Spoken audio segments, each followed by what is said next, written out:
오래전에 여의도에 63빌딩을 지을 때 일입니다. 당시에는 동양에서 최고층이었던 63층짜리 빌딩 건축은 세간의 화제가 됐죠. 지금은 더 높은 빌딩이 많아서 63빌딩이 몇 번째쯤 되실 것 같으세요?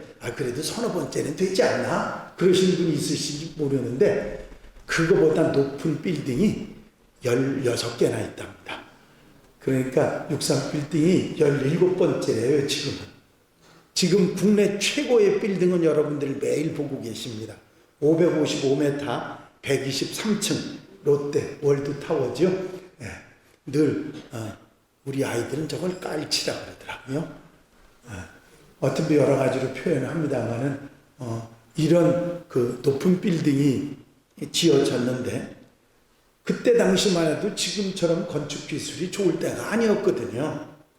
더군다나 그 여의도는 모래가 쌓여서 된 땅이거든요.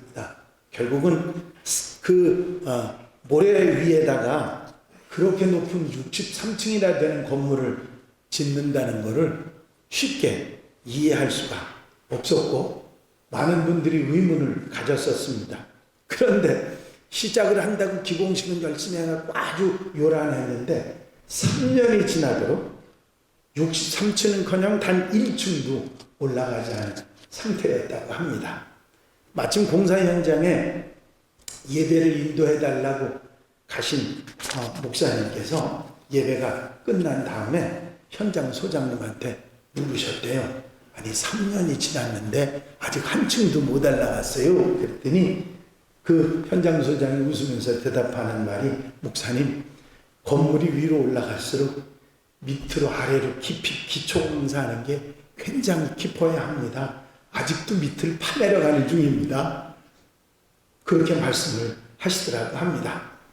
겉으로 드러난 높은 건물을 세우기 위해서는 보이지 않는 땅속의 기초공사가 제대로 돼야 한다고 하는 그런 이야기였습니다. 여러분, 오늘 여러분들이 함께 저랑 나누실 말씀은 우리 교회 올해 교회 표현 반석 위에 든든한 세운 교회, 이것을 한번 서로 함께 나눠보려고 합니다. 여러분, 기초가 든든해야, 기초가 바로 세워져야 그 위에 세우는 어떤 건물도 든든하게 유지될 수 있는 줄로 믿습니다.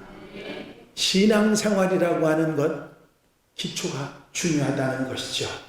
기초가 잘 돼야 환난이 오고 시험이 오고 역경이 오고 고난이 올 때 이기고 승리할 수 있기 때문이지요.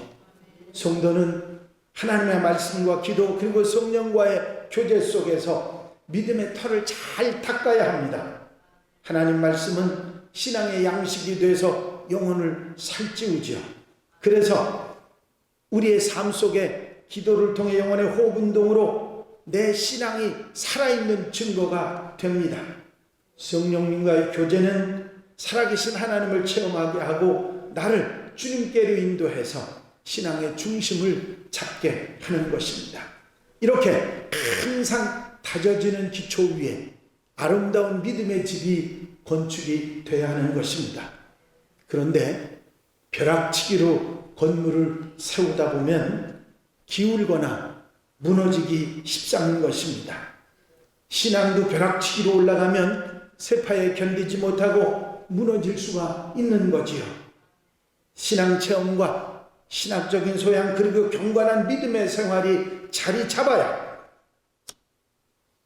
믿음의 집을 튼튼하게 어떤 역경에도 이겨낼 수 있는, 세울 수 있는 것입니다. 요즘에 코로나가 지나면서 믿음의 부실공사한 그런 신앙이 무너지는 얘기들을 듣습니다. 여러분, 우리가 환난이 오고 역경이 올 때 그 사람의 믿음의 기초가 얼마나 튼튼한 위에 세웠느냐 하는 것을 우리가 판단할 수 있는 것이죠. 올해 2024년 우리 교회 표어는 반석 위에 든든히 세우는 교회입니다.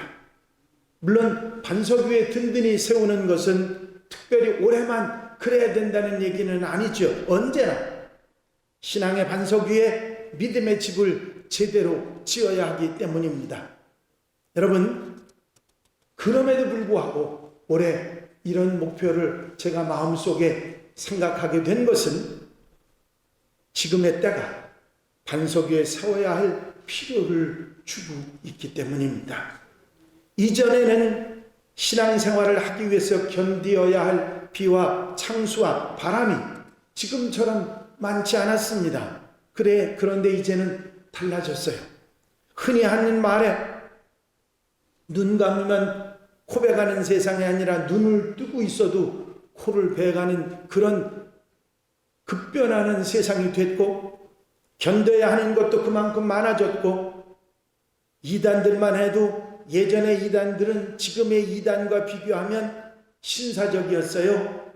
교회 안에까지 들어와서 교회를 뒤집어 놓는 그런 일들은 없었기 때문이죠. 그러나 이제는 교회 안에 들어와서 당당하게 큰 소리치고 교회를 뒤집어 놓고 있습니다.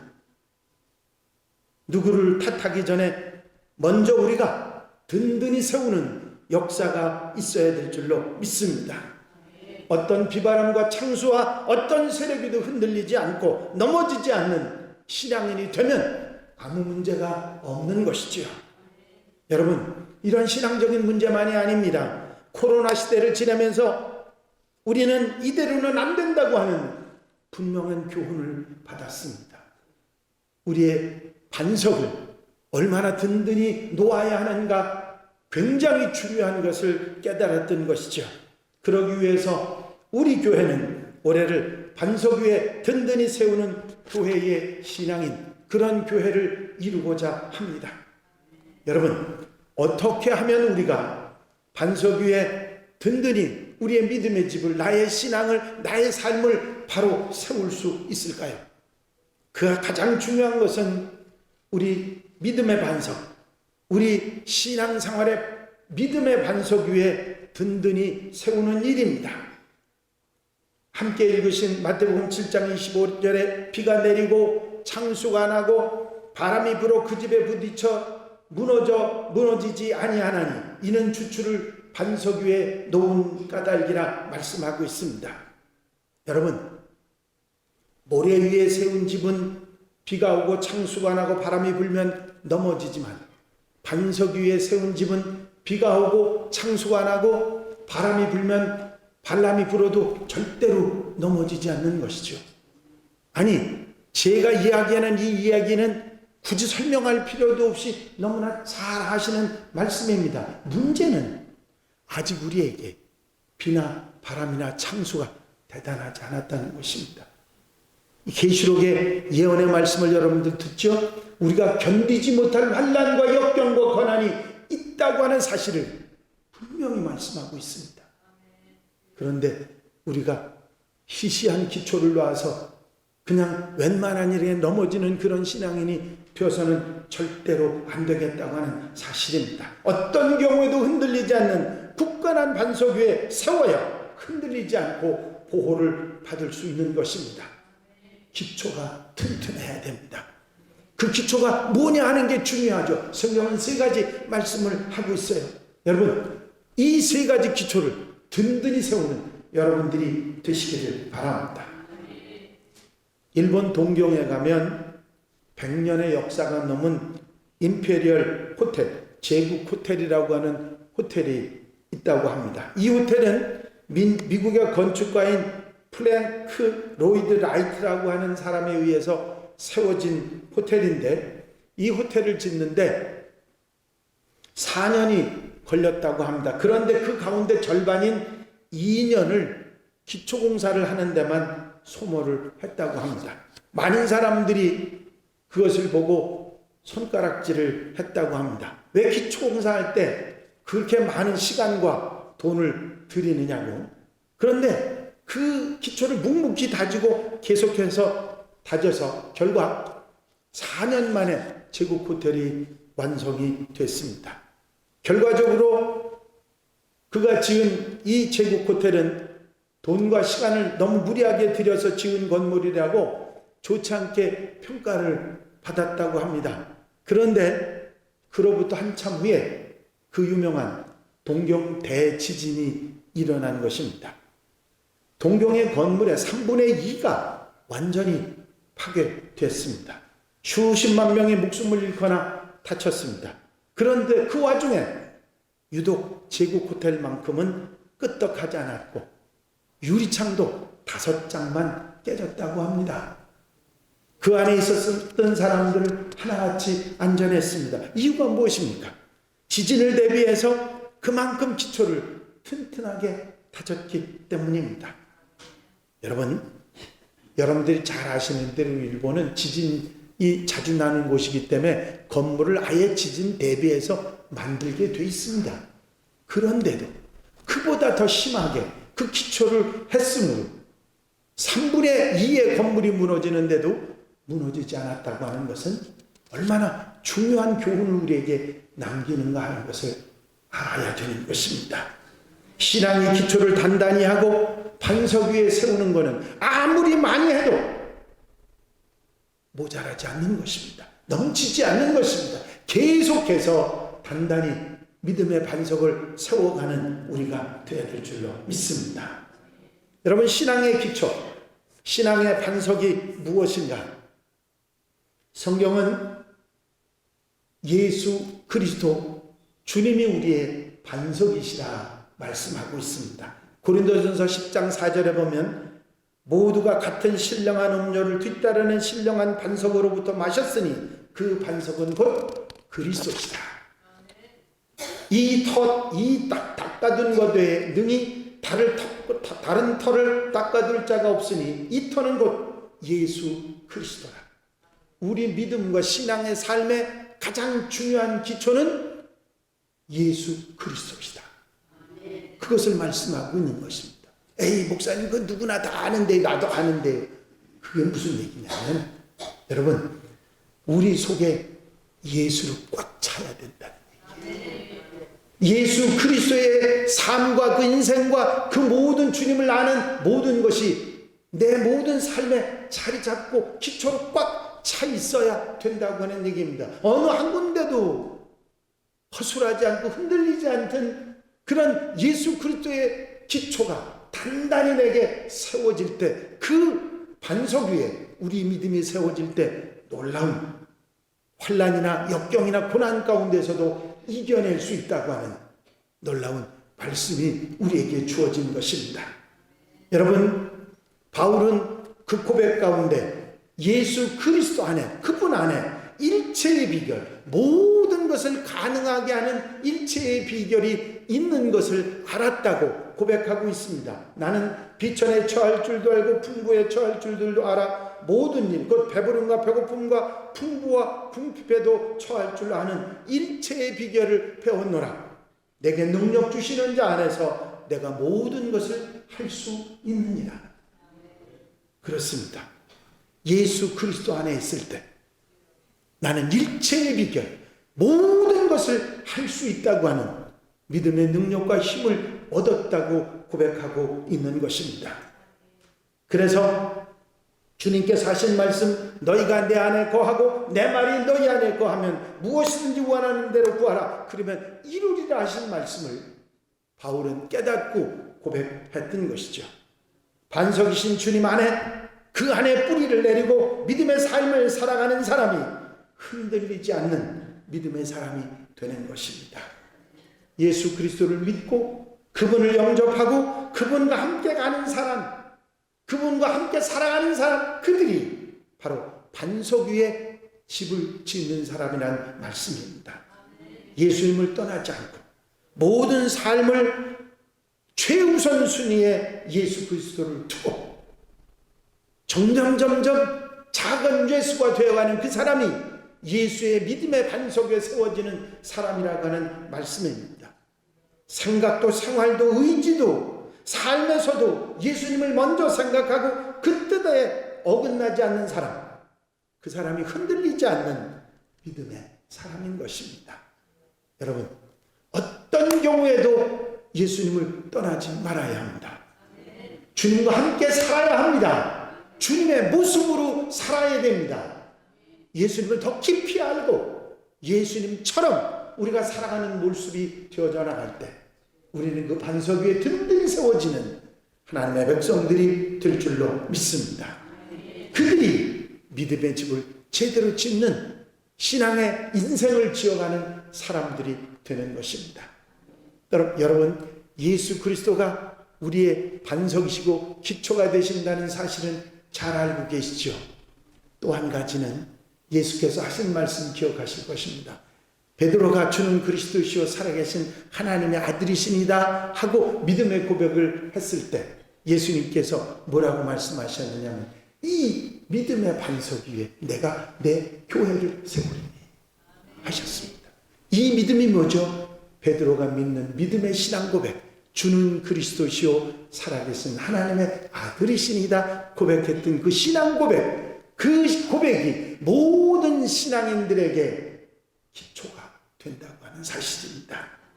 여러분, 예수 그리스도가 나의 구세주시고 우리 문제를 해결해 주시는 해결사이시오, 우리를 하나님 나라로 인도하시는 길이 되시고 진리와 생명이 되신 분이라고 하는 믿음과 확신, 그것이 우리 믿음 생활에 든든히 나를 세워져가는 그런 반석이 되는 줄로 믿습니다. 여러분, 예수님이 적당히 내게 필요하다가 필요 없을 때는 내버려지는 그런 인물이라면 그 예수님은 여러분들에게 아무런 의지도 반석도 될 수 없습니다.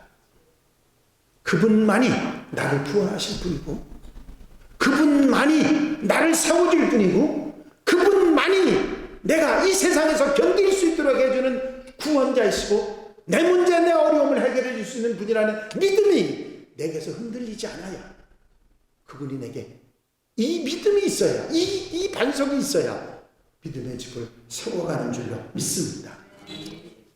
예수님이 세계 4대 성인 중에 한 사람이다. 그분은 위대한 지도자였고 스승이었다. 예수님 우리가 존경하고 따를 뿐이다. 그거 가지고는 안 됩니다. 그런 고백 위에 우리의 믿음의 집, 우리의 신앙의 집을 세우면 흔들릴 수밖에 없어요. 예수님은 나의 생명이십니다.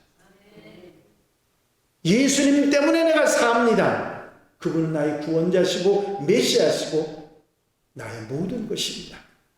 그 베드로의 신앙 고백이 우리 속에 자리 잡고 그 믿음이, 그 반석이 흔들리지 않을 때 믿음의 집을 제대로 세우는 것입니다. 여러분, 우리가 지금 예수님을, 예수 그리스도를 믿음의 내 신앙의 반석으로, 기초로, 내 신앙 고백을 믿음의 반석으로 삼아야 한다는 말씀을 여러분들에게 드렸습니다. 왜 그렇게 드렸을까요? 우리는 이곳에서 너무 흔들리는 거예요. 필요할 땐 예수님을 찾는다 할지라도 정말 주님이 필요할 땐 예수님을 딴 데다 놓고 그리고 살아. 내가 정말 신앙에 정말 목에서 피가 넘어오더라도 예수님에 대한 내 믿음을 고백해야 될 때 고백하지 말고 고백하지 않고 슬그머니 숨어버리는 그런 우리의 모습이 되어서는 안 된다고 하는 사실입니다. 언제나 흔들리지 않는 반석 같은 믿음이 내 속에 다져져야 그게 정말 반석에 세워지는 믿음의 집이 되는 것입니다. 그리고 오늘 여러분들이 잘 아시는 말씀입니다마는 그러므로 누구든지 나의 이 말을 듣고 행하는 자는 그 집을 반석 위에 지은 지혜로운 사람 같으리니 하셨습니다. 무슨 얘기입니까? 예수님의 말씀을 따라 그 말씀대로 살아가는 행함이 있는 사람들이 그 반석이 더 든든해진다. 그런 말씀이지요. 여러분, 반석 위에 세운 집을 짓는 사람은 어떤 사람이냐? 하나 예수님의 말씀을 듣고 행하는 사람, 생각만 하고 그래 오락하고 끄떡끄떡하고 깨닫고 나 알았어 그걸로 끝나는 게 아니라 행함이 있는 믿음의 사람이 돼야 반석 위에 세우는 사람이라 말씀하시는 것입니다. 여러분, 하나님의 말씀은 성경이 우리에게 그냥 주어진 게 아닙니다. 이거는요, 여러분들 성경 말씀 잘 읽으시고 늘 들으시지 않습니까? 이 성경은 이 속에서 하나님의 말씀을 들을 수 있도록 매개체 역할을 해주는 겁니다. 굉장히 중요해요. 어떤 때는 이 말씀을 읽었을 때 내가 읽었던 그 구절이 내게 아무런 은혜가 안 되는데, 어느 때는 그 한 줄이 내 마음, 내 인생 모두를, 내 삶의 마음을 확 뒤집어 놓는 그런 경험을 할 때가 있습니다. 하나님 말씀 살아있어요. 그리고 나를 뒤집어 놓고 나로 하여금 바른 길을 환하게 보여주고 그 길을 가라고 하십니다. 그때 아멘 하고 따라갈 때 내가 믿음의 반석 위에 내 믿음의 집을 세워가는 모습인 것이지요. 여러분, 성경 말씀대로 살아가는 생활, 그 생활이 우리에게 얼마나 중요한지 알고 그 생활이 결국은 점점 나로 더 든든한, 어떤 역경에도 흔들리지 않는 그런 믿음의 집을 짓도록 만들어준다 하는 말씀입니다. 여러분, 제가 부임해서 2018년이죠? 2018년에 와서 여러분들에게 1년 내내 드리던 말씀이 있어요. 아마 횟수가 꽤 돼서 다 잊어버리셨을 테지만, 수레바퀴 삶이라고 하는 얘기를 하면서 이 기초가 여러분들에게 분명하게 다져져야 됩니다 하는 얘기를 계속했어요. 예수 그리스도가 우리 삶의 중심이 되어야 하고요. 기도생활 중요한지 알고 기도생활 쉬지 말아야 하고요. 말씀을 읽고 삶에 적용하는 생활이 언제나 우리에게 있어야 하고요.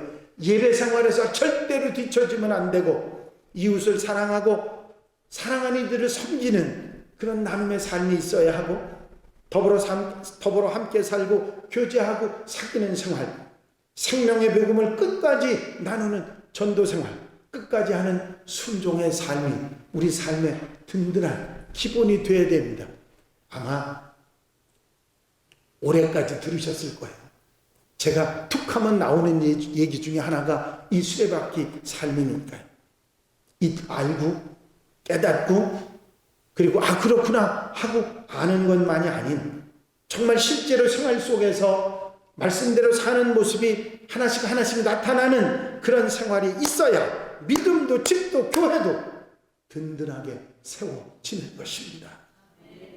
말만 앞세우니까 예수쟁이 말쟁이 그런 소리 듣는 거 아니겠습니까? 말보다 행동으로 말할 수 있는 그리스도인들이 반석 위에 든든히 믿음의 집을 세우는 것입니다. 하지만 이런 말씀을 들을 때마다 우리 마음이 눌리고 걱정이 앞서는 것도 사실입니다. 왜냐하면 우리가 그런 결심 안 해봤겠습니까? 뭔가 해보겠다고 그런 마음 다짐 안 해봤겠습니까? 그런데 해마다 작심삼일이 되고 오래가지 못하는 그런 모습들을 우리는 보아왔기 때문이지요. 연초에 결심하고 결단한 것들이 오래가지 못하고 몇 달도 유지하지 못하는 그런 경우들이 있기 때문입니다. 오죽하면 작심삼일이라고 그랬을까요? 3일을 못 넘긴다 그런 얘기지요. 쓰라린 실패의 경험들이 많기 때문입니다. 그렇다고 해서 그런 실패의 경험이 있다고 해서 여기서 멈추거나 뒤돌아서는 것은 올바른 모습이 아니고 망설여지고 자신이 없는 것도 사실입니다. 그런데 저도 그런 경험이 있습니다. 하려고 하고 시도하고 노력하고 애쓰고 그래도 안 되고 그러면서 좌절할 때가 있었어요. 그때 저희가 낙심해 있고 또 저지른 어리석음과 잘못 때문에 힘들어하고 그럴 때 주님에게 제게 주신 음성이 있습니다. 그게 뭔지 아십니까? 그래, 네가 잘못한 것도 사실이고 네가 어리석은 결단한 것도 사실이고 네가 쓸데없이 한 것도 사실이다. 그러나 네가 지금 여기서 주저앉는 거 하고 지금부터 잘하는 거 하고 무엇을 내가 바라겠느냐. 그렇습니다. 하나님께서 내게 바라시는 것은 주저앉는 것이 아니라 다시 일어서서 나가는 것이었습니다. 그때부터 저는 그런 순간이 올 때마다 마음속에 생각합니다. 아니지. 하나님이 원하시는 대로 내가 여기서 주저앉는 게 아니고 그건 사탄이 원하는 것이고 하나님이 원하시는 건 내가 일어서는 거예요. 여러분, 걱정하지 마십시오. 우리가 그렇게 약하다는 걸 주님이 아셨어요. 그래서 우리에게 성령님을 보내주신 것입니다. 성령님이 내게 말씀하시죠. 걱정하지 마라. 일어나라. 제게 그 일어날 수 있는 힘을 주셨던 것이 바로 성령님의 역사였습니다. 여러분, 염려하지 마세요. 걱정하지 마세요. 그런 근심이 들어오고 낙심이 여러분들 마음속에 들어올 때 단호하게 물리쳐야 합니다. 그리고 성령의 음성을 들을 줄 알아야 돼. 성령께서는 내 속에 나로 하여금 깨닫게 하시고 알게 하시고 바르게 하시고 그리고 나아갈 수 있도록 인도해 주시는 줄로 믿습니다. 여러분, 주님께서 후대 제자들에게 약속하신 말씀이 바로 성령을 주시겠다고 하는 약속입니다. 성령께서 오시면 우리가 잊어버린 것을 생각나게 하시고 모르는 것도 가르쳐 주시고 우리를 대신하여 기도해 주시고 우리에게 능력과 힘을 주셔서 능히 할 수 있도록 해 주신다고 하셨습니다. 그래서 우리는 성령님의 은혜를 기다리고 그리고 핑계하지 말아야 됩니다. 여러분, 내가 낮아지면 낮아질수록 나를 내려놓으면 내려놓을수록 내 속에 성령님의 음성은 더 커지게 되어 있습니다. 여러분, 아멘 하십시오. 이제는 정말 반석 위에 든든히 세우는 믿음과 가정과 교회가 되시기를 바랍니다. 먼저는 예수 그리스도의 반석 위에 주의 말씀을 행함으로 주님의 말씀을 따라 살아감으로 든든히 우리의 믿음을 세우고 교회를 세우셔서 비가 나고 비가 오고 창수가 나고 바람이 불어도 어떤 사탄의 세력이 다가와도 흔들리지 않고 믿음의 집을 온전히 세워가는 한양 가족들이 다 되시기를 주의 이름으로 축원합니다. 축원합니다. 기도드리십니다. 사랑과 은혜가 영심하신 아버지 하나님, 사랑하는 성도들을 사랑해 주셔서 올해 한 해 반석 위에 든든히 세우는 교회의 목표를 가질 수 있도록 인도하시니 감사를 드립니다. 우리의 부족한 것들을 용서해 주시고 우리의 어리석은 잘못들을 주님께서 씻어주시고 이제 새로운 믿음과 용기를 갖게 하여 주시옵소서. 예수 그리스도의 반석 위에 아버지 사도 베드로의 신앙 고백 위에 말씀대로 살아가는 믿음의 고백을 가지고 우리가 이 삶을 새롭게 시작하기를 원합니다. 그리하여 반석 위에 든든히 아버지의 우리를 세워가게 하여 주시옵시고 비가 오고 창수나고 바람이 불어도 흔들리지 않는 하나님의 백성들이 되게 하여 주시옵소서. 때로 낙심하고 어려워할 때 성령께서 도와주시고 능력으로 역사해 주셔서 이기고 승리할 수 있는 성도들 한양가족들이 되게 하여 주시옵소서. 허락하여 주실 줄로 믿사옵고 예수 그리스도 이름으로 기도하옵나이다. 아멘.